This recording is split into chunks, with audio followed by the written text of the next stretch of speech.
Welcome, it's Indisputable. I'm your host, Richey. Good to be with you. We got a lot on the agenda today. Breaking down news of the day, my contributor is Jessica Burbank, Rebel HQ contributor extraordinaire and analyst.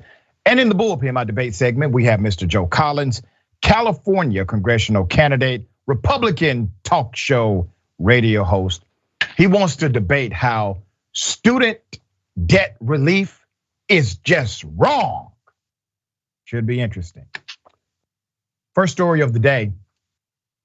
Remember, I told you I was not boo-boo the fool.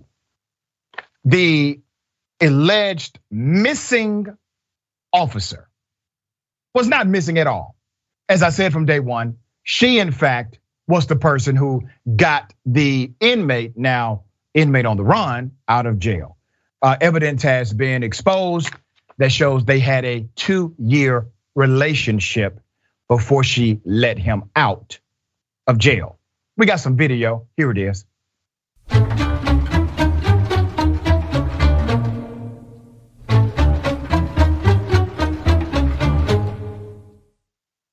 Yeah, that's called an escape. She was the assistant director. She outranked everybody, broke all of their protocols, violated all of their rules, and this happened. He's a very dangerous person, by the way. So a time-stamped footage released by local authorities showed that woman, Vicky White, let's put up a picture of Vicky White, who was tasked with transporting detainees, backing her sheriff's vehicle into the Sally Port of the Lauderdale County Jail in Florence around 9:30 a.m. All right, now remember, this is all happening in Alabama. Let's put up a picture of the person she helped escape, okay? Now this is interesting because his name is Casey White. They have the same last names. Now the sheriff's office, they have noted there's no relation. Wait a minute, sheriff, how the hell do you know? You didn't even know that they were dating for 2 years inside of your jail.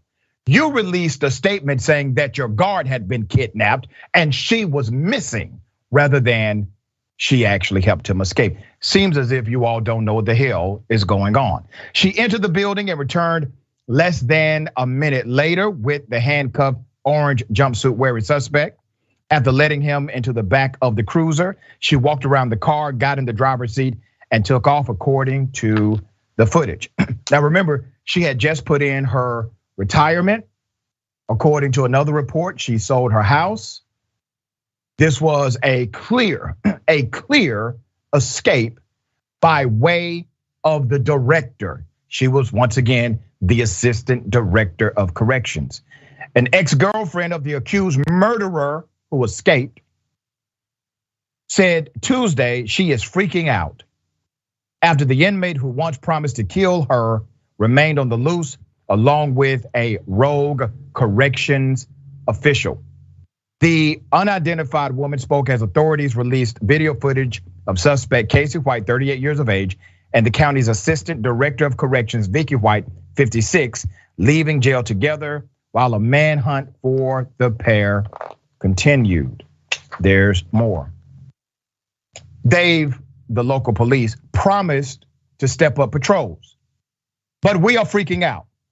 We don't know if he is going to show up and take us out like he tried to do before, the woman told Huntsville Way 31 from an undisclosed location. I thought I would never have to worry about him again. Casey White is very dangerous to everybody that is around him. There's a reason why protocols are in place, especially for individuals who are in for murder, because of things like this. Now, remember, she's not the only one who violated protocol. The people who allowed her to violate protocol violated protocol as well. She continued to violate protocol up until the day of the escape. She lied to officials. She was able to transport this person without another deputy present, which was completely against protocol. It was all based on the fact that they trusted her, or at least they believed she was worthy of violating every common sense protocol. And she had been doing it for years. The escaped inmate was charged with 2 counts of capital murder in September 2020 in the stabbing death of Connie Ridgway, 58, and was already serving a 75-year sentence for the 2015 crime spree in which he was convicted of shooting a person and a dog, according to the officials. Vicky White, who had, and they're saying, a special relationship with the suspect, to whom she is not related, with the inmate after saying she was taking him to a mental health evaluation that turned out to be completely non-existent. According to the Lauderdale County Sheriff's Office, she is now wanted for permitting or facilitating escape in the first degree, police said. Now, she has not been charged with the other violations, such as violation of oath of office and a few more. Not sure if those charges will be upgraded when they are caught, if they are ever caught. But here's the reality. The reality is they want you to think that this is isolated, that somehow Vicky White represents a silo of their particular industry, policing. But no, this is corruption, and this is simply another expression of corruption. And the fact that she was left unchecked for 2 years, engaging in violation after violation after violation, allows you to know the kind of culture her industry allowed. This is why this has happened. Now you have someone who's actually a killer, a person who is actually dangerous, on the run because the police let him out. Thoughts on this? Yeah, first reaction is that this is the least romantic love story I've ever heard. It actually makes me sick to my stomach. And it's not because someone who was supposed to be in prison got out, because I don't like seeing human beings in cages, but in lieu of a system of restorative justice and healing, we worry that people like him will get the help they need. The people who are in danger now, apparently he threatened to kill this ex-girlfriend on one occasion. And the power dynamics here are, of course, extremely unethical. And I don't think she was the only one involved. When you've just sold your house, you've got $100,000 potentially in cash, and he's just walking out, and this is not a small person. You wonder if the other people who work there were paid off. And really what it comes down to is people in power thinking that they're above the law when they're supposed to be enforcing it and keeping people safe. Very well said.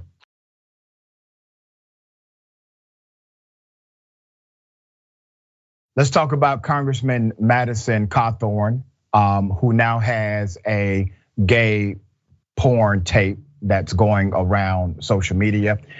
We are not able to show you this particular video because it is classified as pornography. But it's clear that Congressman Cawthorn is naked, humping the face of another man in his bed, while another person is recording it. Now, obviously, there's no issue with Madison Cawthorn being gay. The issue is he says he is not, and then bashes individuals who are living their truth. He's not living his. Let's put up one of the glorious pictures of Madison Cawthorn. See, that's when he was in lingerie. Remember that picture came out. Now, for context, it is important to note that these things started coming out against Madison Cawthorn after he said Republicans invited him to an orgy and he saw them snorting cocaine. Well, number one, Congressman, that means you went to the orgy. And number two, probably what he said is actually true, because they are coming at him with a vengeance. Cawthorn issued a statement on Twitter following the leak of that particular video. He said, and I quote, "A new hit against me just dropped. Years ago in this video, I was being crass with a friend, trying to be funny. We were acting foolish and joking. That's it. I'm not backing down. I told you there would be a drip campaign. Blackmail won't win, we will."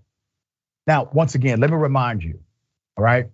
Madison Cawthorn is the guy who said that basically men are weak. And he talked about masculinity as if somehow masculinity is the end all be all to what being a man is about. He was raised Baptist and he's close to God and always has been. This isn't the first sexually charged video. We are able to show this one. Here it is. Be filled with passion and desire. Would like to see your naked body beneath my hands.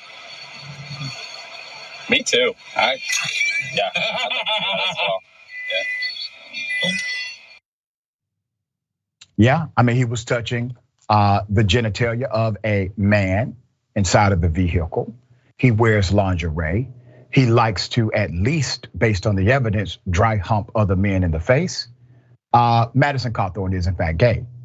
Now, because of his religious upbringing, I'm sure he's struggling with this reality about himself. And so he goes around trying to be Mr. Tough Guy and bash individuals that he feels should be bashed. He's wrong for this. Obviously a hypocrite.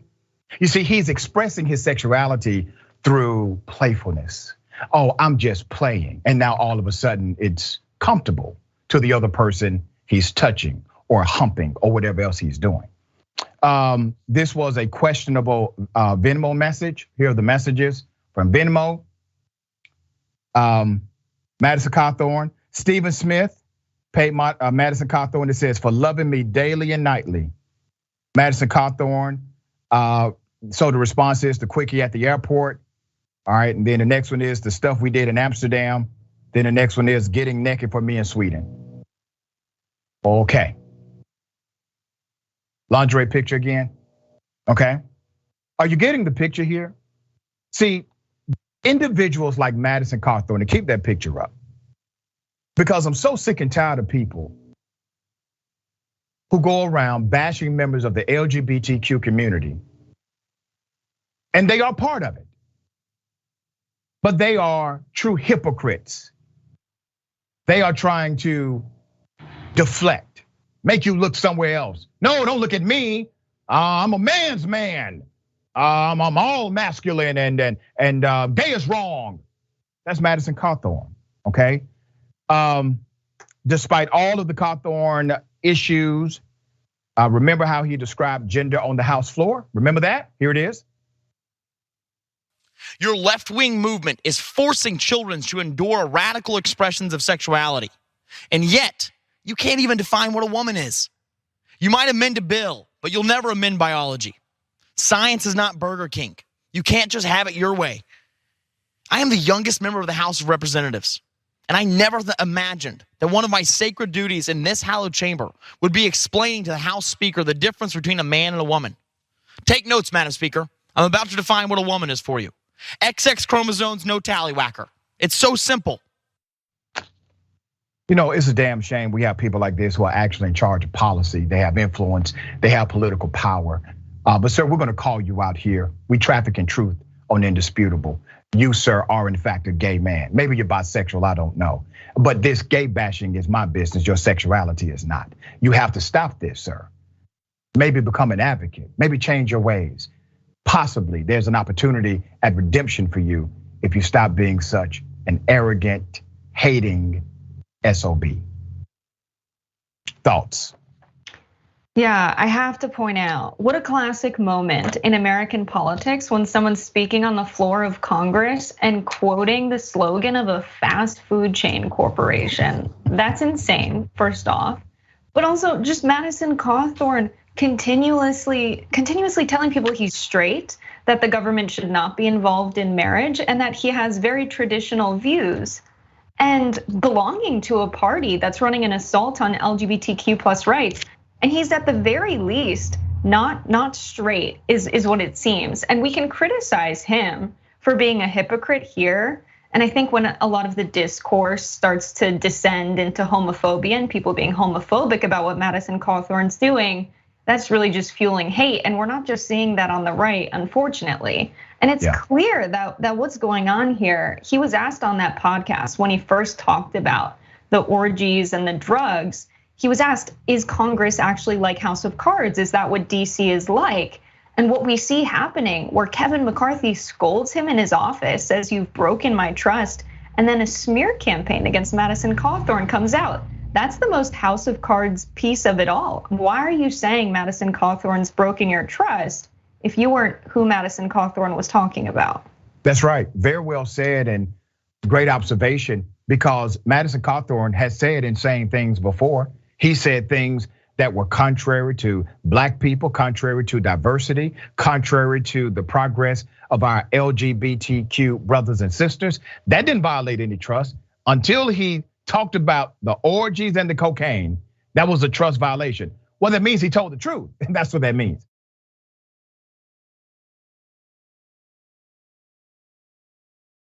I knew this was going to happen, just a matter of time. They're not even waiting for the actual constitutional overturn. I'm talking about Roe v. Wade, the US Supreme Court ruling not even published. Louisiana is already creating a law to make a woman seeking an abortion the crime of homicide. That's what they're doing.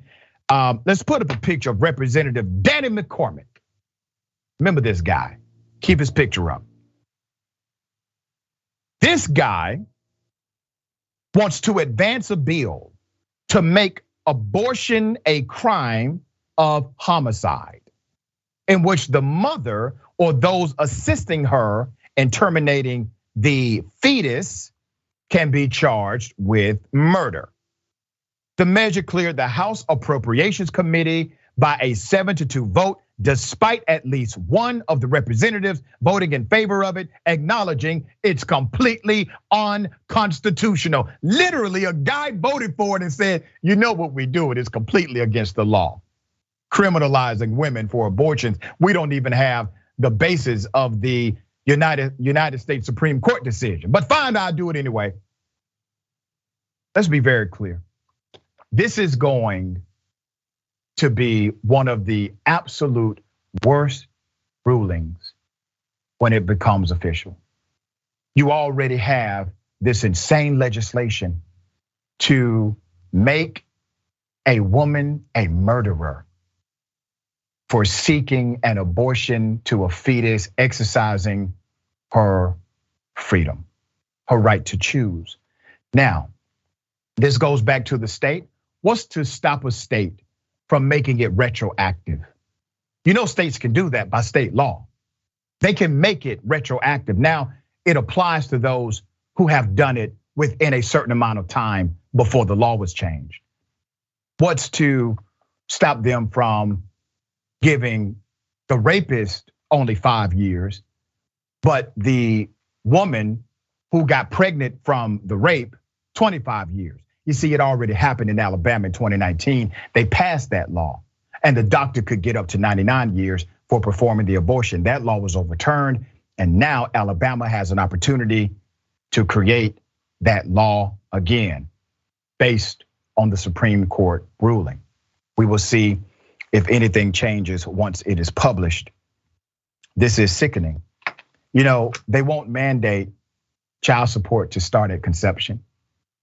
Will they stop deporting pregnant, undocumented women because now there's an American citizen inside of her body? No, they won't go that far, all right? There's more.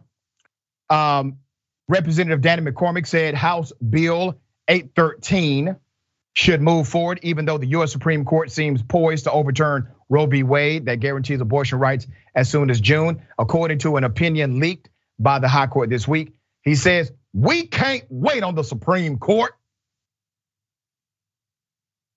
McCormick, who's a Republican from Oil City. You know who wrote the bill? A reverend, a Baptist preacher wrote the bill. Put it up. Here's his picture. He's the guy in the middle with his thumbs up, standing next to Danny McCormick from Oil City. McCormick's bill says the unborn should be protected at fertilization. He said the Reverend Brian Gunter of First Baptist Church in Livingston helped author the bill. No, he wrote the whole damn bill. He wrote the whole thing. No compromises, no more waiting, Gunter said. The bloodshed in our land is so great, we have a duty to protect the least of these amongst us. They don't give a damn about children. They defund programs that actually help children. I was a foster child myself. I remember when administrations changed and how funding would dry up from our foster care agency that I was in. They don't give a damn about those who are here and born. This is just red meat for them to create an opportunity to grab more political power using the religious element, preying on those that are indoctrinated into a certain belief system that somehow this is their salvation, and it is not. They are antithetical to scripture, they are antithetical to biology, and they are antithetical to freedom.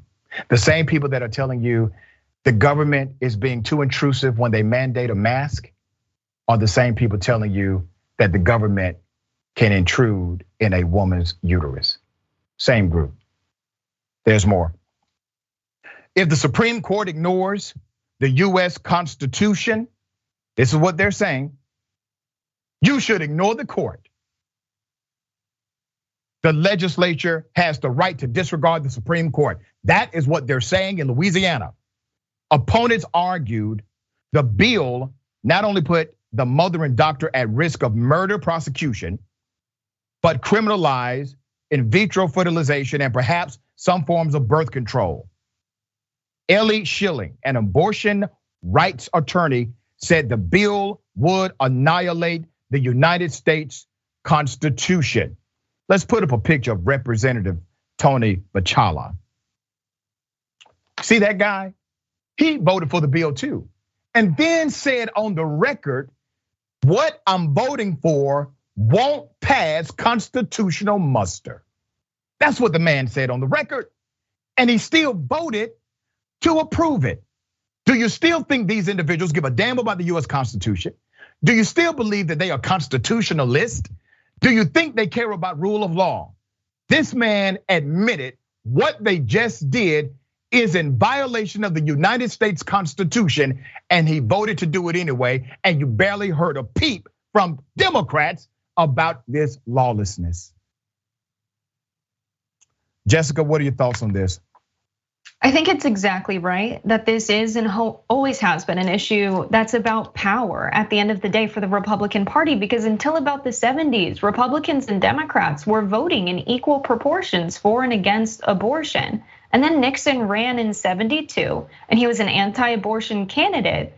And then the Republicans saw that this was a tactic they could use to win, and they ran using this platform and picked up a bunch of congressional seats because they were getting a lot of votes from Catholics and socially conservative people. And the Republican Party was not popular. They were supporting cutbacks, and people actually wanted to see their tax dollars go towards things that benefit them. This is not popular among everyday working people when you have a party that's dedicated to corporate power like the Republicans have been for a long time, and they needed something else to win. And so they weaponized this issue of abortion and took advantage of people's religious beliefs and turned them into single issue voters.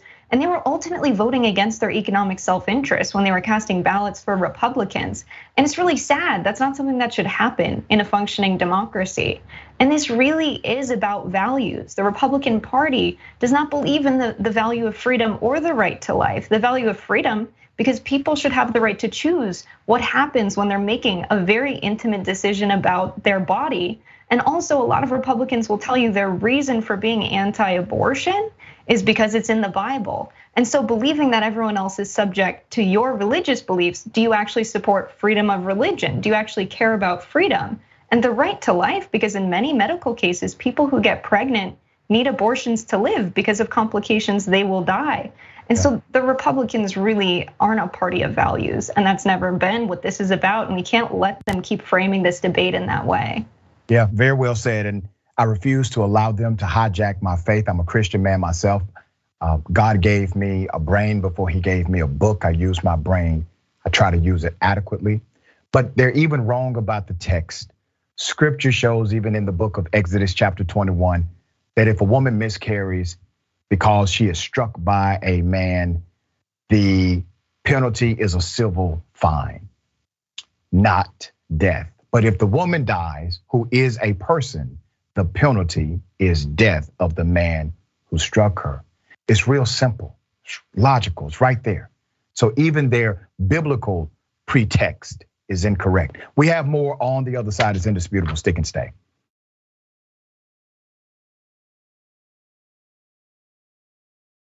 I wish a Karen would. You want to call the police on them for having a barbecue on a Sunday. I feel free! Back off! I'm going to tell them there's an African-American man threatening my life. A fork, please. Yeah, when your food comes out. I want a fork now. I want a fork now. I want a food now. That free food that Call him. I want my food now. My fork now. A fork, Paul. Short, ugly He's giving out free food to a that got fired. I didn't get fired. Does that make any sense, Sullivan? You're a black bitch. Yeah, Karenicity runs deep in this one. Male Karen here. Normally, we're on the side of the person at the restaurant. This is different. Now, let me give you some background to where this happened. This was posted on ATL Uncensored, a video which was initially posted on TikTok, shows a cashier at Choo Choo Express in Duluth, Georgia, being racist towards a black woman. She adds, "This happens every time I try to order.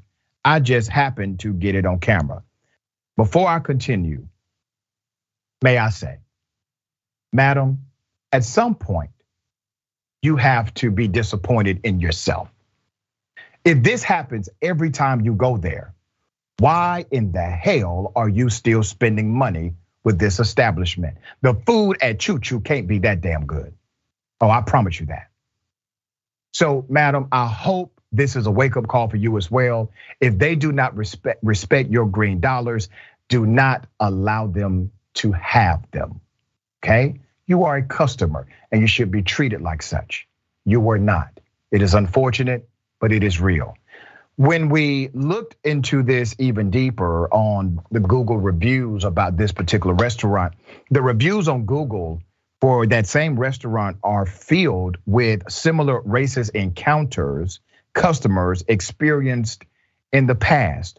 There's also another video that allegedly shows this individual running after someone with a kitchen utensil all the way outside of the restaurant. I could not independently identify or confirm the identity, even though many said that was him. I decided not to show it on the show. But we were able to independently confirm the reality of those Google reviews, as well as obviously this video. See, here's the thing. We have allowed a culture of status and race to really jack our thinking up. You know, we're all human beings. Arguments happen, debate takes place, but when you start hurling racial slurs, when you start accosting individuals at this level, it shows that you think you are superior to the other person. There is no superiority here. We are all people. Now, here's what we do in Indisputable. We provide a mirror for the opportunity at reflection and at correction. And let this be a mirror opportunity for this particular male Karen and anyone who thinks they can act like them. You may end up right here on a segment on Indisputable. All right, Jessica, thoughts on this? Yeah, whenever I hear people being upset about being on camera all of the time and people taking their phones out and recording in public, I always know that that person probably has some views that they're not proud of. And if there are things that you hold in your heart that you're not proud of, maybe you should interrogate that rather than blaming the people who are recording others, so that we have some kind of accountability for situations like this. And seeing people go back time and again and record their interactions at this place, they know what goes on there, and it makes me wonder, are they going for the spectacle of it all? Are they going because the food there really is that good? Are they going because maybe there's not a lot of places to go out and eat? I don't know what the reason is for why members of the community keep going, but it makes me think that when you have situations like this, the community's got to come together and say, we can't keep going here unless this person's fired, or we've got to boycott this place. That's right. Yeah, very well said and 100% true. Okay. A racist man in Florida, okay? Yeah, Florida. A racist man in Florida, let's put up his picture. He decided to spew profanity-laced and slur-heavy language against black students. That's what he did. That is your pro-racist person right there. He is reportedly also a parent of a child at South Miami Middle School where this incident took place on Monday morning. I'm gonna give you some background because the video was obtained by a local outlet. We cannot play it on air, but I can tell you what was on the video.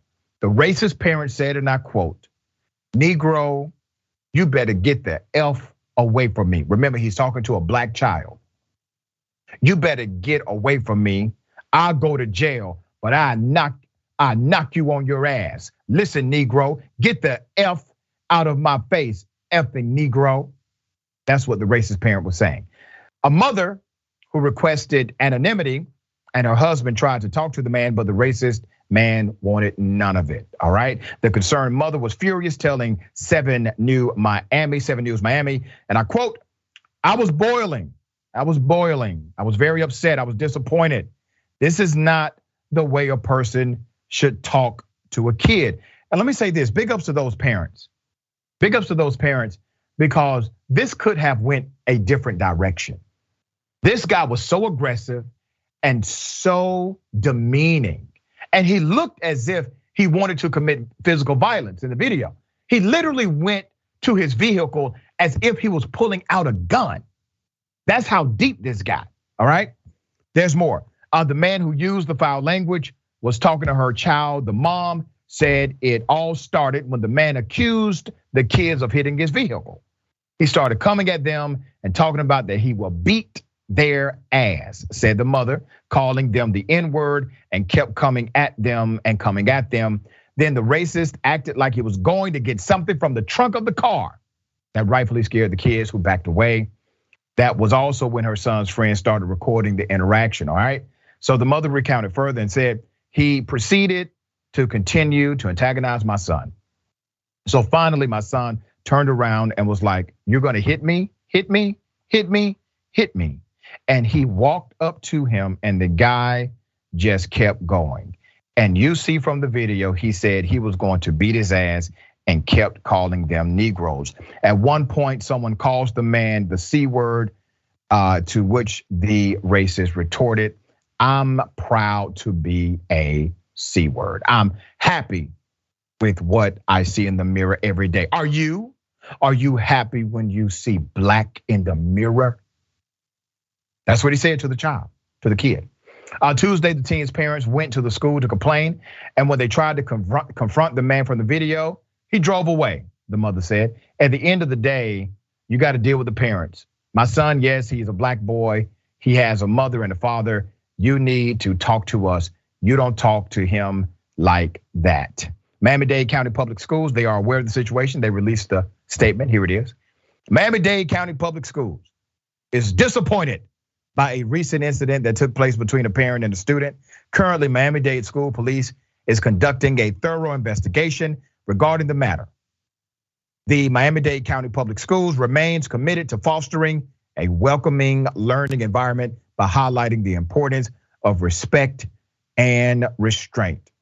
You know, I used to be a high school teacher, and as a college professor, I enjoy the dynamic of education. I also understand what it means when an institution has to release a statement in defense of a student. How many times have we been right here on this show and I've read to you a statement from the school system and literally it's virtually the same statement from another district or the other district or district across the country.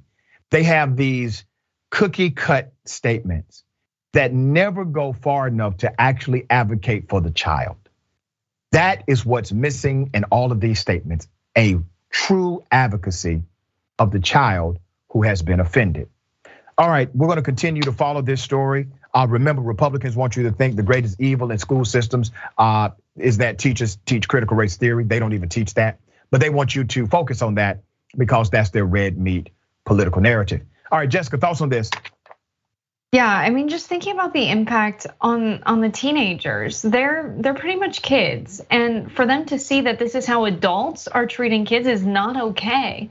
And I hate that we have people on Fox News like Tucker Carlson every night saying that America's not a fundamentally racist country. When stuff like this happens, all of the time.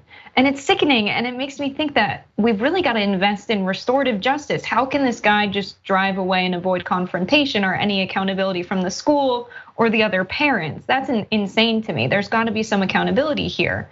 And I don't know what we can do to force schools to have restorative justice programs because they're already terribly underfunded. But there's got to be something better to bring up our kids under, other than like having this person show up to the school and yell at a kid and instigate a kid. The fact that this happened recently is insane, but unfortunately not surprising. And it shows you his level of privilege. Remember, he said that he was going to beat the kid's ass. That's called a terroristic threat to a minor. That's what that is called. You get arrested for that typically. He has not been charged with anything. Now, that may change because the actual content has a level, has some viral elements to it. And after we post this segment on social media, more people will be aware and more pressure will come. But this should have been handled immediately. When you tell a child, I'm going to do A, B, and C to you, that's illegal. All right, that needs to be dealt with quickly. Okay, we got more on the other side. It's Indisputable. Stick and stay.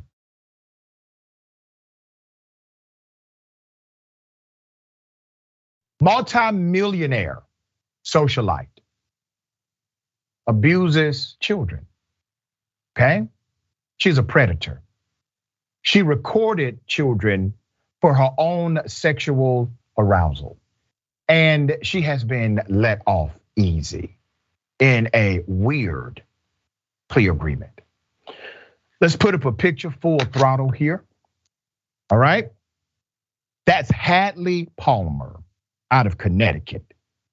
She has been charged with secretly filming minors in her mansion.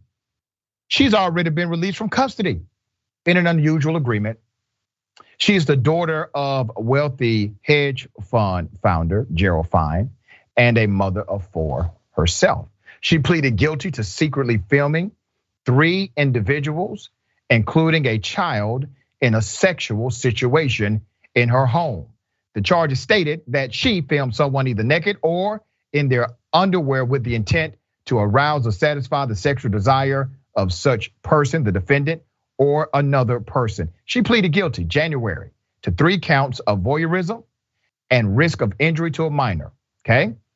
As part of the plea deal, the 2 most serious charges were dropped: employing a minor in an obscene performance and possession of child pornography. They decided that her money was more important than justice. They decided that the children she violated were not important. That's what they decided, all right? However, in a very unusual move, the judge ruled the criminal case can be sealed, okay? Can be sealed from the public despite the severity of the crime, limiting most of the details of criminal proceedings surrounding this. The judge ruled the case should be sealed over objections to the Associated Press, saying the need to protect the victims outweighed the public's right to know about the proceedings. It is known the victims were minors and that one is under 16. Now, here's the reality. Now, the judge is trying to play games here. They could redact the information of the minor and release the details of the case. They're sealing her record because the monster in question, the monster who has pled guilty, has millions. This is typical in America. This is not abnormal. This is actually normative. It shows that the actual power in the criminal justice system is still money and influence. There's more. There was a lot of concern regarding the seal and Palmer's status had something to do with it. AP reporter Dave Collins, okay, argued against the move at a February hearing, claiming that the case was a second tier of justice where Palmer leveraged her wealth to keep things secret. I've never had a case where I've moved to seal the file. It's not a practice that you usually see in criminal court. The presumption in all courts, particularly criminal courts, is that the proceedings are open. That's completely correct. This is what the judge wrote in the ruling that supported sealing her file. Now, let's put it up. Now, I want to remind you, this is all about her money, her status, and who her daddy is, okay? Between 2017 and 2018, the defendant knowingly photographed, filmed, and recorded certain individuals without their knowledge or consent and under circumstances where those individuals were not in plain view and had a reasonable expectation of privacy, and at least one photograph taken by the defendant depicted a person who was a minor. While her sentencing isn't until August, she agreed to serve the minimum 90 days. That's it, 90 days in the New York Correctional Institution. That was part of the plea deal. She will have to register as a sex offender, but her record will be sealed from public view. Well, you know what won't be part of that seal? This show, all right? And this segment. Put up a picture again. That's a monster, okay? That is a child damn predator. She's enabled by other monsters. The judge in this case, those who decided to look the other way, the prosecutor who allowed this ridiculous plea deal to go forth, they are monsters too. Let me tell you another chief monster in this case. Put his picture up. You see that guy? He actually got arrested for real. Now, why did he get arrested? The investigation led to the arrest of Dr. Jerome F. Brodel. He's a child psychologist who failed to report the abuse, neglect, or injury of a child. No surprise here. His file has also been sealed since he applied for accelerated rehabilitation. Damn, they're sealing the file of child predators. Do you see this? These people are sick. They're extremely evil. We're talking about children. We're talking about, listen, if you're corrupt, okay, whole lot of corrupt people in the world, we know that. But you do understand that gangsters wouldn't even be this corrupt. Drug dealers wouldn't even be this corrupt. You guys on a whole nother level. You've never been part of a gangbang until you've been part of a political one like this one. These are the real gangsters in society. These are the real thugs in our social order. They all are in on it. And there are actual victims. Children have been victimized by these monsters. And the remedy is to give a woman 90 days in jail to arrest the psychologist who was also in violation of public trust and a litany of other crimes. He had a duty to report. He had a duty to report. And all of them, they get to live on their merry lives because they got money. They got influence. Jessica, what are your thoughts about this case? Yeah, I think it's important to really highlight that this is unusual and rare for a case to be completely sealed like this. Like you said, we could have the evidence with any details about the victims removed and the rest released. And there's a deterrence factor in having criminal proceedings be open to the public. It's a part of our social contract, right? Regardless of how good you think our social contract is, when someone breaks the law and does something that we don't think should be done in society, we hear it in a court of law. And she's probably embarrassed about what she's done, quite frankly. She should be terribly ashamed of it. And what's really interesting is there's no trafficking charges. So I wonder who these children are, where did they come from? Why were they in her mansion? And it's exactly like you said. It's a case where she comes from a lot of money. And I actually grew up in the county where Greenwich, Connecticut is. And just to paint the picture of the difference of wealth, I grew up in Stamford in a neighborhood of people who were electricians, they were carpenters, they were bookkeepers for small businesses. They don't have college degrees. And a lot of these people go to Greenwich, Connecticut to clean people's houses, to work on their cars, to do mechanic work for them and carpentry work. And so she comes from a completely different world from everyday people, and our courts are treating it the same way. Yeah. It's sad, but you are right.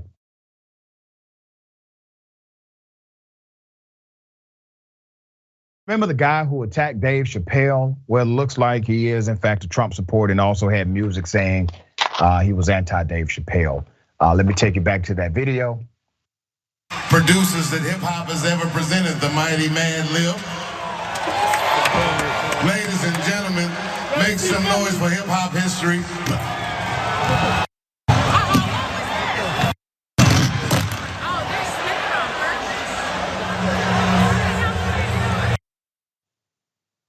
I don't agree with all of Dave Chappelle's jokes. I don't agree with all of Dave Chappelle's actions. I don't agree with how he has failed to be an advocate for the poor in many cases. But I absolutely do not agree with somebody rushing the stage with a knife tied to what looks like a gun, okay? Dave Chappelle could be dead, all right? We got more information about the attacker. Let's put up his picture. This is what he looks like, what he looked like before the epic beatdown, okay? His name is Isaiah Lee, was identified as the man who sprang from the audience during Chappelle's set at the Hollywood Bowl in LA as part of the Netflix is a Joke Fest that happened Tuesday night. The 23-year-old was arrested and charged with assault with a deadly weapon, a felony after the LA Police Department determined Lee was armed with a replica gun that allegedly aimed at Chappelle after he tackled the comedian. The replica gun featured a knife with a short blade, and you're looking at a picture of it there. Evidence that this was all premeditated has now surfaced.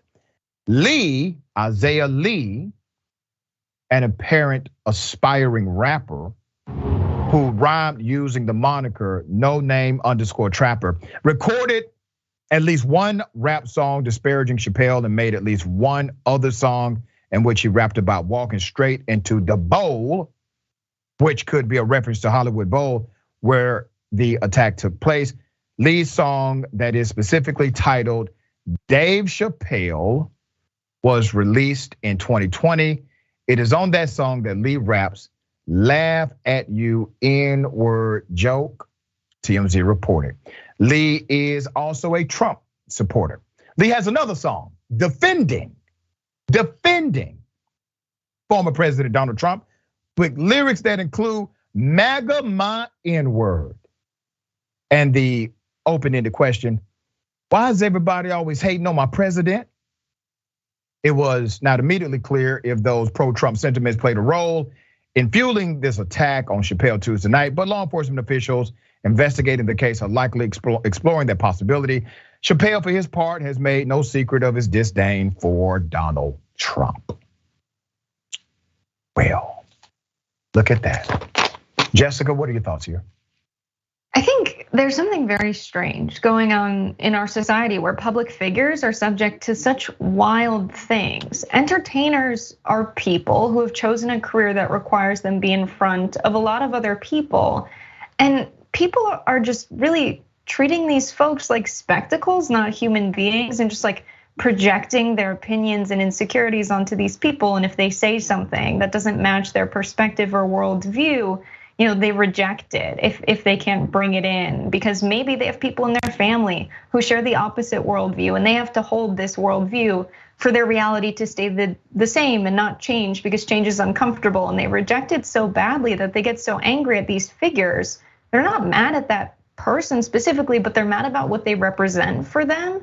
And I think it's sick that this kind of thing keeps happening and just how public figures are treated when these people are just trying to do a job that requires them be known by many people. That shouldn't mean they're subject to the kind of hatred that we see. Yeah, and listen, I watch some of the responses of this, and I understand people who are adversarial to Dave Chappelle because they don't like some of his jokes. I don't like Dave Chappelle jokes about the trans community. I don't like them. They're not helpful at all. And I expected more out of Chappelle. That's me personally. But I can't equivocate the victim of a joke to the victim of a deadly assault. That Dave Chappelle could be dead from that assault that happened. So I don't want to become what I speak against by somehow giving an allowance to what happened to Dave Chappelle because I tend to disagree with Dave Chappelle in some of his comedic commentary. Jessica, it has been a pleasure having you on the show. Tell people how they can follow you and check out your great work. Yeah, it's been great being on. I'm on TikTok as Ca Burbank, and check out the Rebel HQ channel under Jessica Burbank. All right, awesome. Take care of yourself, take care of each other, take care of the planet. Remember, the truth is always indisputable.